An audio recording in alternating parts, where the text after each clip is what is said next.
against the unruly, the unrighteous, and the unjust who continue to try to violate the rights of indigenous people, something, a principle that I have stood for over 2 decades now. So this is me, plastered in the news once again, here to tell my side of the story, which should have been an option when on the news, when being talked about by several media outlets, who is supposed to get both sides of the story. So let me talk about my side of the story so you can get a full view of who Ninti El Bay really is. And as far as this sovereign citizen crap, Aborigines and Aboriginals, Imperial Moors, indigenous inhabitants cannot be citizens of the United States Corporation. Not even if they tried. Sovereign citizen is a corporate construct, a misnomer, like black, the term made up by government ops, COINTELPRO, individuals who like to paint a narrative that is not true. Ninti El Bay is a certified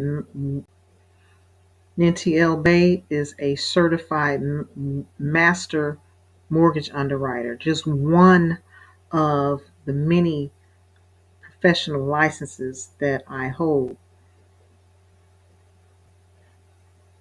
regarding real estate, regarding financing and mortgages since the age of 19.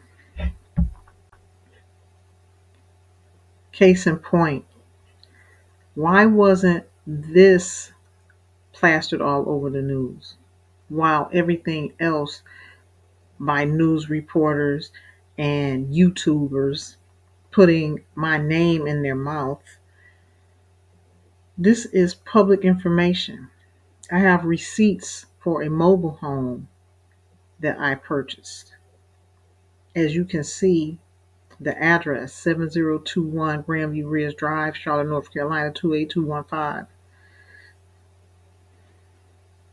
Cashier's checks. Purchased it outright.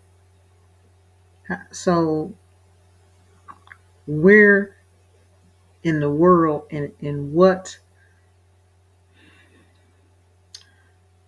I don't even know how to address this and what words to use because I'm really at a loss of words. Where do they do this at? Where does a person purchase a house, manufactured home or not, in cash, and the people come and pull you out of your house, kidnap you, put you in jail, and nobody has anything to say about it? No lawful warrant, no lawful due process of the law, or a valid court order for them to be on my premises, violating me at all. So let me go through the law. For all who don't know the law and don't understand the law, this manufactured home was purchased cash. Okay, it's titled as a vehicle in the state of North Carolina because it can be moved. It's mobile. This is registered with the DMV. It's titled as a vehicle. And all of my property is titled under the Cherokee Nation and tax exempt. Here is some of my communications with the Commissioner's Office, North Carolina's Department of the Transportation, their supervisors communicating with me regarding the titling of my manufactured home and also my transporter plate that is registered to the Cherokee Nation, which is my name, doing business as the Cherokee Nation because of my tribal affiliation, and I'm happen to be the tribal leader of the Cherokee Nation of Moors, Eastern Band Reservation Territory, North Carolina. By law, on the books, is reservation territory. The entire state of North Carolina, as well as many states, is still deemed reservation territory. And here are the supervisors and heads of the North Carolina Transportation Department, who is over the DMV, communicating with me by email. There is their name, signature, phone number, and seal.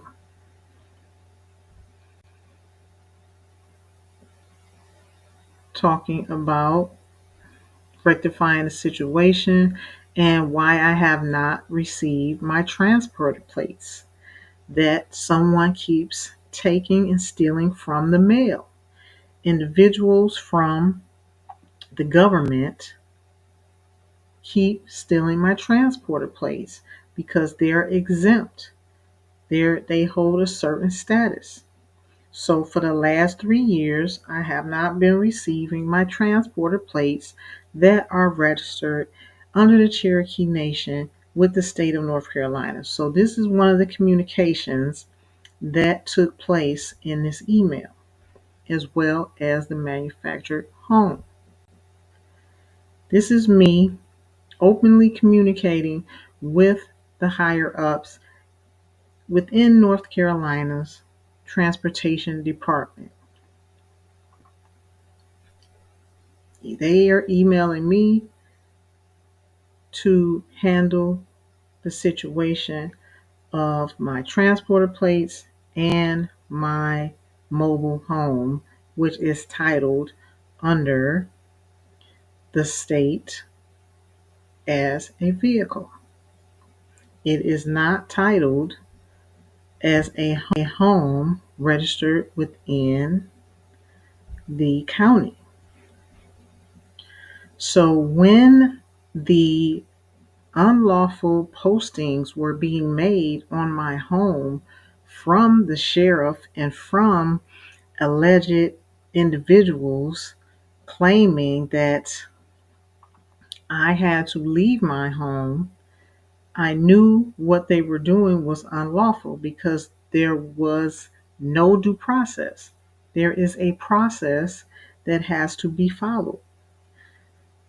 This mobile home is under the jurisdiction of North Carolina Transportation, under the DMV, registered as a vehicle. The sheriff has nothing to do with it. The sheriff doesn't have authority or jurisdiction in that situation, especially when there is no court order for them to be on my premises doing anything or saying anything. That's first off. In the state of North Carolina, there are several statutes and codes that address issues relating to the ownership of manufactured homes, landlord-tenant relationships, and eviction processes. Here are some relevant North Carolina statutes. Property ownership. If the manufactured home was purchased outright in cash, the buyer generally holds legal title to that home.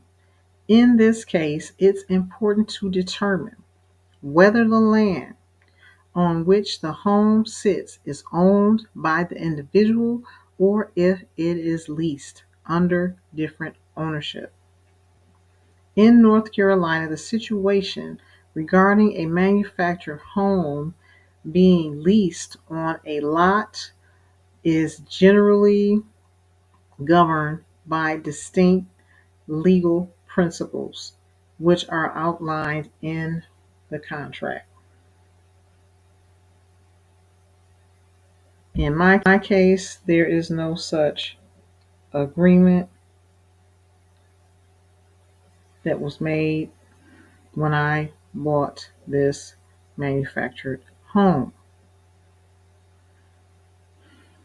Ownership of the manufactured homes. North Carolina General Statute, Section 105-273, defines manufactured home and clarifies that a manufactured home is considered personal property unless it has been permanently affixed to real estate.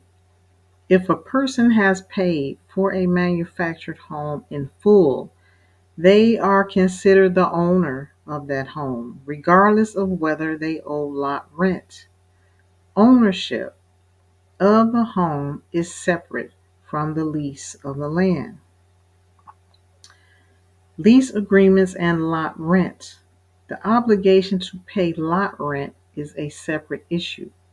If the occupant fails to pay the lot rent, the landlord or lessor may have the right to initiate eviction proceedings against the occupant from the land, but this does not give the landlord any rights to take possession of the manufactured home itself. This is in the event that I did owe any lot rent. This is pursuant to North Carolina statute. Eviction process. If the occupant does not pay the lot rent, the landlord must follow the proper legal process for eviction. They cannot simply take the manufactured home. They must go through court proceedings to lawfully oust the occupant from the property. Possession of the home. If the occupant is evicted, they typically retain ownership of the manufactured home unless there is a specific grounds or agreement that state otherwise, such as a conditional sale agreement or a lien placed on the property. So, this is how real estate works, and especially in the case of this manufactured home that is paid for in cash by Ninty L. Bay. If I owe anybody lot rent, they would have to go to court to achieve a lien for that amount. Say, for instance, they said I owed them $2,000. They would have to get a lawful judgment in the amount of $2,000. After they receive a lawful judgment for $2,000, they would have to go and apply again in court to place a lien for that $2,000 upon the manufactured home itself. And the only way they can get paid that $2,000 after they place the lien on the property is once the house is sold, or it just means it's a lien on the house that has to be satisfied prior to me selling it or anything being done with the home. That lien will have to be paid off first. It does not give them the right to uplift the home, take it, and remove it. This is actually what these individuals try to do. Bum rush me, railroad me, came to my home, kidnapped me out of my home without due process, without a lawful court order. They had the trucks there, the tow trucks there, a big rig there, ready to uplift my home, uplift the manufacturer. So, potential for personal property claims. While the landlord or landowner, pardon me, while the landowner can seek to recover any financial losses related to unpaid rent through legal avenues, they cannot unilaterally claim the manufactured home as compensation. This is written in the law.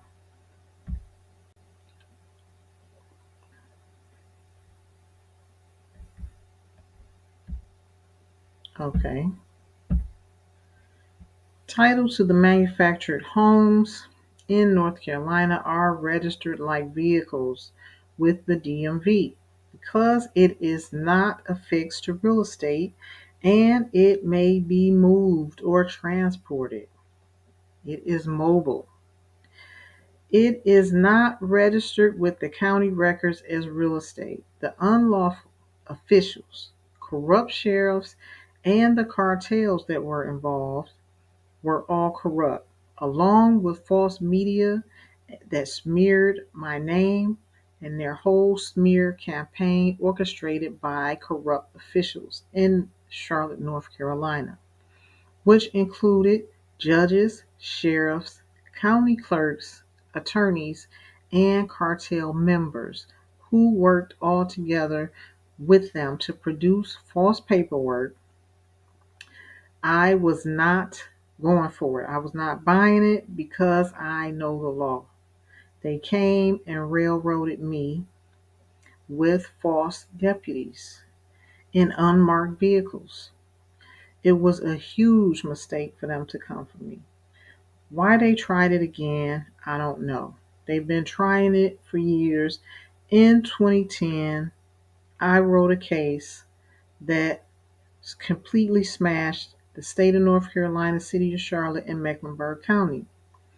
The Department of Justice picked this case up that I have written and sued them for $101,006,000. It's clearly in the public record, can be found in the state legislature of North Carolina, and you can Google it and find it. So this may have something to do with why they continue to try to target me, because I am who I am. I stand on straight business of my principles and what I stand for, and I make them bow down to that. But whatever the case, nobody has the right to violate you and your liberties. And what they have done to me and my family and my children, they have surely paid for it and continue and will continue to pay for it as long as I have breath in my body. In summary, the alleged owner of the lot cannot simply take possession of the manufactured home due to unpaid lot rent. The proper legal procedures must be followed for eviction. The ownership of the home remains with the person who purchased it. This information can be clearly and easily found in public records under North Carolina statute ownership of manufactured homes. NC General Statute, Section 105-273. Ethical reporters and news broadcasters are supposed to follow a code of ethics when reporting the news and reporting on all sides of the story before airing a news report. None of these ethical practices were done in my case, in my situations with WSOC Channel 9 and any of the other ones all around the country that decided to air this story. None of the news reporters contacted or reported any public records about Nancy L. Bay on my behalf, telling the other side of the story. There's plenty of court documents, register of deed documents, and notices to the state regarding my status, tribal affiliation, and tribal court that is established under the rights of indigenous peoples and autonomy. The UN Charter 1514.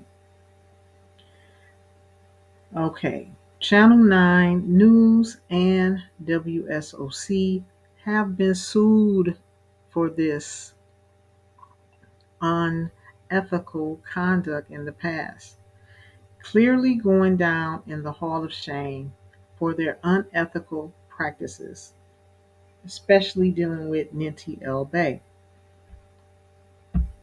People who are relaying stories about another person's life. There are practices that they are supposed to abide by regarding journalism. They are encouraged to report ethical stories based on evidence. This information can be clearly and easily found in public records under North Carolina statute ownership of manufactured homes. NC General Statute, Section 105-273. Ethical reporters and news broadcasters are supposed to follow a code of ethics when reporting the news and reporting on all sides of the story before airing a news report.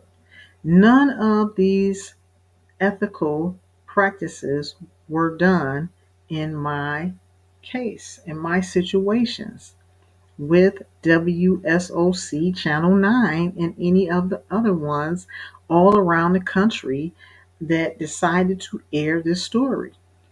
None of the news reporters contacted or reported any public records about Ninti El Bay on my behalf, telling the other side of the story. There's plenty of court documents, register of deed documents, and notices to the state regarding my status, tribal affiliation, and tribal court that is established under the rights of indigenous peoples and autonomy.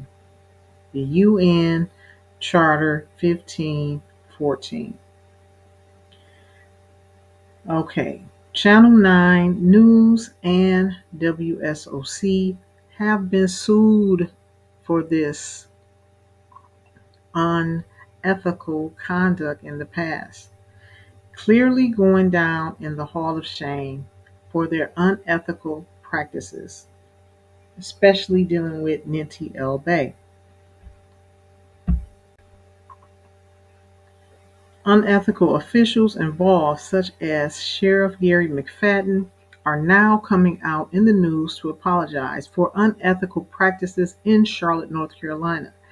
Mecklenburg County rogue unofficial sheriff and deputies falsely ejected me and my child from our home that I had paid for. This is outside of their jurisdiction and their authority. And now they're being exposed for all unethical practices. Here's Sheriff Gary McFadden and his Masonic stance or his Masonic pose, attempting to apologize for unethical practices recently within the last month. And recently, in the last few weeks, fired an employee, a high-ranking employee, for not abiding by unlawful, unethical suggestions or orders. She says the firing was retaliatory. Mecklenburg County Sheriff was asked to cross ethical lines. They wanted her to fudge some type of documentation. There's news articles that can be further looked into regarding that. So I suppose that I have been targeted because of one of the reasons is because of this. And this can be found on North Carolina legislative reports online. This is a constitutional claim and a case that was won that I have written back in 2010.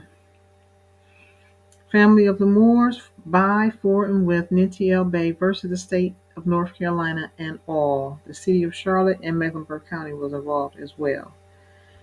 And it was a judge named for their unlawful, unethical practices and their violations against the rights of indigenous peoples and various other constitutional claims. So this case was settled out of court under a constitutional claim. The state of North Carolina was forced to settle by the United States Department of Justice. You see the case, you see the parties, you see the amount, and here's the statute that talks about settlements. There's no case number, and there's no other court documentation about what court it was in or anything like that, because it was settled out of court regarding constitutional claims. The entire case that I brought was for $100 million.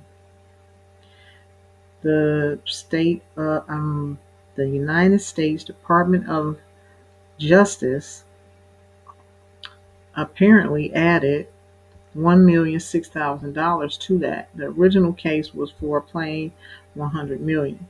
So they picked up the case and sued these clowns for all that money, and they had to settle.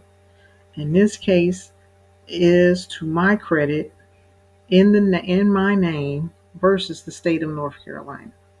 This is one of the contentions they have with me.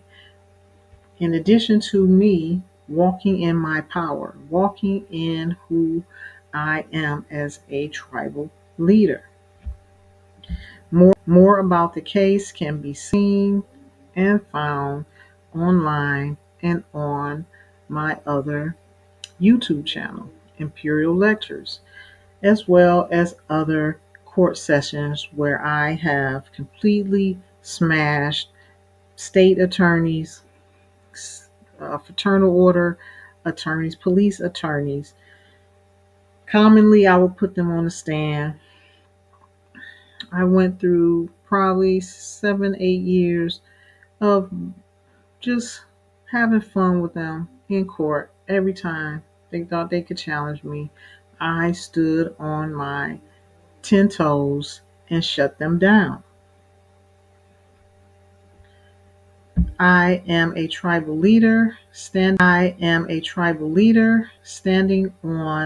the international law and the rights of indigenous peoples and the right to autonomy through our own tribal court, which has full faith and credit in every courtroom, in every court in America.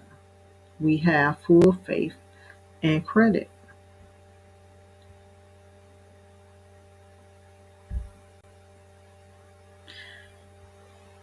There has not ever been any valid, legal, or lawful charges brought against Empress Nancy L. Bay pursuant to due process of the law, which every person must be afforded due process of the law. If you do not know what due process of the law is, you need to go and study it so that you know when your due process of the law is being violated. Unlawful evictions have been politically motivated. Misinformation, unlawful claims, false arrests, and smear campaigns do not classify as law. Soon, the full truth about Empress Ninti Bay will come out to the world. Stay tuned. Peace and love, Empress Ninti Bay. Over and out. Standing on for business at all times. Peace.